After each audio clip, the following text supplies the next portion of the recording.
RH é um bom negócio? RH é um negócio essencial. Eu costumo dizer que não existe ambiente de negócios e não existe mercado de trabalho sem que haja um olhar humano para tudo isso. É simples assim. Então, e eu sei que o canal Humanize tem muito dessa missão também, né, de falar de humanização e tudo mais. E eu costumo dizer que isso... todo mundo fala, RH, abraça a árvore, aquela coisa toda. Sim. Mas, assim, não é uma questão de abraçar a árvore, obviamente que não. É óbvio que é uma piada, uma bobagem. Mas não existe ambiente de negócio saudável, rentável, próspero, se não há um olhar, de fato, humano, que cuide da saúde mental das pessoas, da saúde física das pessoas, que não fale de sentimentos dentro das empresas, que não fale de emoções. Essa coisa de vida profissional, vida pessoal, que a gente cresceu ouvindo, a gente percebeu, espero que não tarde demais, que é uma balela, que é uma falácia, que isso simplesmente não existe. Ninguém desliga o cérebro ou desliga o coração, ou seja lá o que for, ao entrar no trabalho. Aliás, hoje você nem entra mais no trabalho, às vezes o trabalho está simplesmente na sala ao lado, na sua empresa. Casa. Então, aliás, eu assisti uma série muito boa, como é que chama? Ruptura. Assisti uma série muito boa, chama Ruptura, acho que foi na Apple TV Plus, alguma coisa assim, que a proposta é justamente essa: os personagens vão para uma empresa e quando eles entram num elevador, as memórias deles da vida fora do trabalho são desligadas, são apagadas. Olha. E aí tem ali uma divisão clara de vida profissional e vida pessoal. Então, quando eles saem da empresa, eles não têm memória da empresa. Eles vão para casa e não sabem no que trabalham. E quando eles trabalham, eles não sabem onde eles vivem. Basicamente é isso.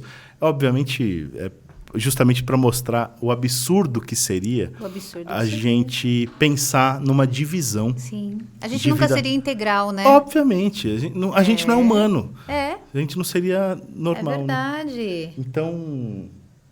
Então, basicamente, assim, o que eu costumo dizer com relação a quão importante é o RH, e, olha, eu já participei de eventos e palestras decretando a morte do RH, o fim do RH, o RH já acabou. ouvi, hein? Já ouvi.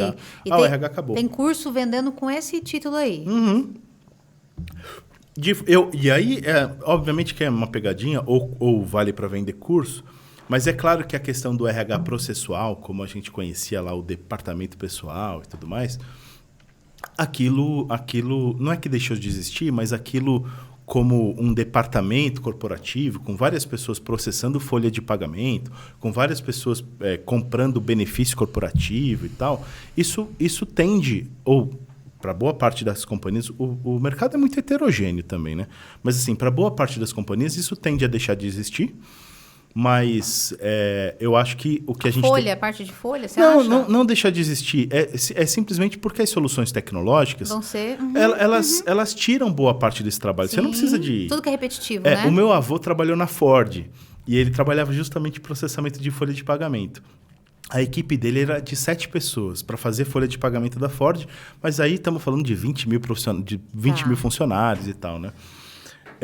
Hoje, você simplesmente não precisa de 7 pessoas dedicadas só para fazer folha de pagamento o mês inteiro para 20 mil profissionais, porque a tecnologia...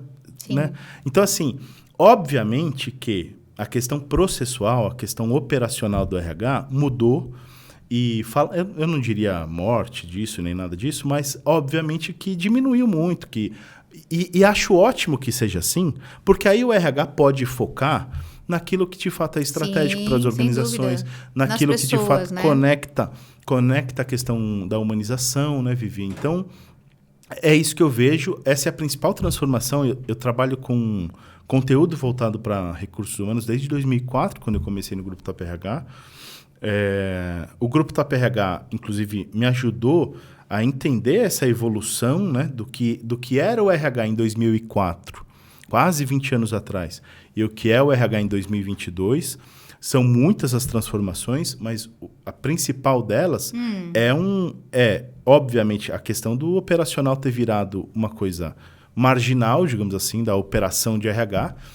E a área de recursos humanos, ela, na verdade, na minha visão, ela ficou mais importante. Ela ficou maior dentro das empresas. Até porque hoje RH não é um cara ou uma equipe de 5, 6, 10 pessoas.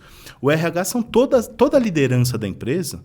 É um cara de RH, é um gestor de pessoas, é alguém que tem de lidar. E, cara, eu costumo dizer isso, assim, não tem nada mais difícil dentro de uma organização do que gerir pessoas. Porque é complexo, porque é difícil, porque cada pessoa é um universo diferente. Então, assim, e acho que a nossa missão é dar suporte para esses caras, para quem trabalha diretamente em RH, mas para quem é gestor de pessoas. E, no limite, quase todo mundo é gestor de pessoas, porque todo mundo, de alguma forma, tem de lidar com gente, ou liderando, ou como par, ou não importa como, mas assim, é difícil, é muito difícil trabalhar com gente, é difícil liderar pessoas, então é uma tarefa gigantesca.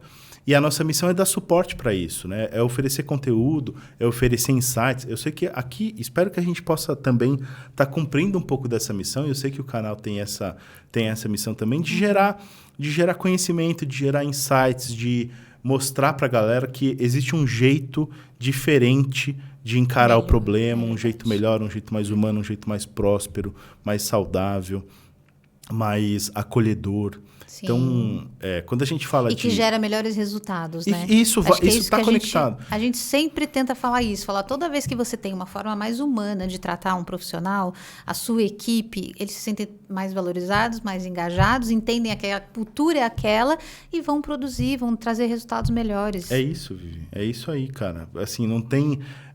E acho que todo mundo hoje, ou boa parte da galera, tem percebido que gerar resultado a qualquer custo simplesmente não vale a pena. Não vale. Então, assim, é melhor... Se tiver que escolher um pouquinho menos de resultado e um ambiente mais saudável, mais próspero, funciona? Funciona. Só que eu vou ter uma novidade para vocês. A tendência é que um ambiente próspero, um ambiente saudável, um ambiente em que as pessoas se sentem acolhidas, tendem a dar muito mais resultado, na verdade. Não é uma escolha, esse dilema do eu vou ter menos resultado, mas eu vou cuidar das pessoas. Esse é um falso dilema. Isso não existe. É verdade. Então, assim, claro que a gente sente uma barreira, né? Assim, ao longo dos anos, né? A gente sentiu uma barreira, essa coisa de, legal, isso é ótimo no discurso, mas isso na teoria é assim, mas na prática é diferente e tal. A gente sabe que o dia a dia das organizações às vezes, é muito agressivo, é muito competitivo, a gente sabe disso. Só que a gente tem... justamente essa a nossa batalha. A batalha é falar de acolhimento, falar de emoções, falar de humanidade, como é a proposta do canal de vocês também. E falar de como o RH pode ser protagonista dentro das organizações para levar essas pautas, né? E aí não tem absolutamente nada a ver com questões políticas, com questões questões identitárias, necessariamente, que foi... E essas questões foram cooptadas por uma visão política hoje que está muito polarizada no Brasil e no mundo. E simplesmente para a gente não se trata disso. Se trata de falar de um ambiente mais saudável. Sim. Se trata de falar de uma gestão de pessoas mais responsável com o outro. Se trata de falar que pressão e resultado a qualquer custo não vale a pena. Então, essa é a nossa palavra. É bom a curto prazo, né? Agora, se você quer que a sua empresa tenha perenidade, você precisa pensar nisso, né? Exatamente.